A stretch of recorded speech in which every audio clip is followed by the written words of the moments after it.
மலர்ந்துள்ள பராபவ சித்திரை புத்தாண்டை முன்னிட்டு ஜனாதிபதி, பிரதமர் மற்றும் எதிர்க்கட்சி தலைவர் ஆகியோர் நாட்டு மக்களுக்கு தமது வாழ்த்து செய்திகளையும் விசேட செய்திகளையும் பகிர்ந்துள்ளனர். ஜனாதிபதி அனுரகுமார திசாநாயக்க வளமான நாடு, அழகான வாழ்க்கை என்னும் இலக்கை அடைவதற்கு எழுந்துள்ள சவால்களை துணிவுடன் எதிர்கொண்டு அனைவரும் சகோதரத்துவத்துடன் கைகோர்க்க வேண்டும் என ஜனாதிபதி அனுரகுமார திசாநாயக்க அழைப்பு விடுத்துள்ளார்.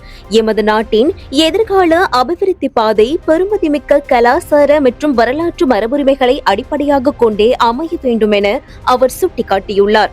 மேலும் புத்தாண்டின் ஒற்றுமை பண்புகள் வருடம் முழுவதும் மக்களின் நடத்தையில் பிரதிபலிக்க வேண்டும் என்றும் அவர் தனது செய்தியில் குறிப்பிட்டுள்ளார்.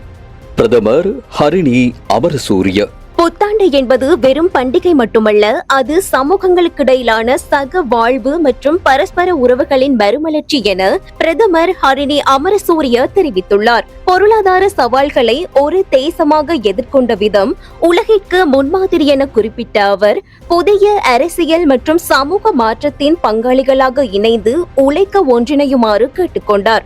குறிப்பாக புலம்பெயர்ந்து வாழும் இலங்கையர்களுக்கும் அவர் தனது வாழ்த்துக்களை பகிர்ந்துள்ளார். எதிர்க்கட்சி தலைவர் சஜித் பிரேமதாச பாரம்பரிய மரபுரிமைகளை பாதுகாத்து எதிர்காலத்திற்கு கொண்டு சேர்ப்பது அனைவரினதும் கடமை என எதிர்க்கட்சி தலைவர் சஜித் பிரேமதாச வலியுறுத்தியுள்ளார். மக்கள் எதிர்நோக்கும் பொருளாதார அழுத்தங்களுக்கு நீண்ட கால தீர்வுகளே அவசியம் என குறிப்பிட்ட அவர், கடந்த கால தவறுகளை திருத்திக் கொண்டு புதிய சிந்தனையுடன் முன்னேற வேண்டும் எனவும், புத்தாண்டு போதிக்கும் நல்லிணக்க பாடத்தை வழிகாட்டியாக கொள்ள வேண்டும் எனவும் தெரிவித்துள்ளார்.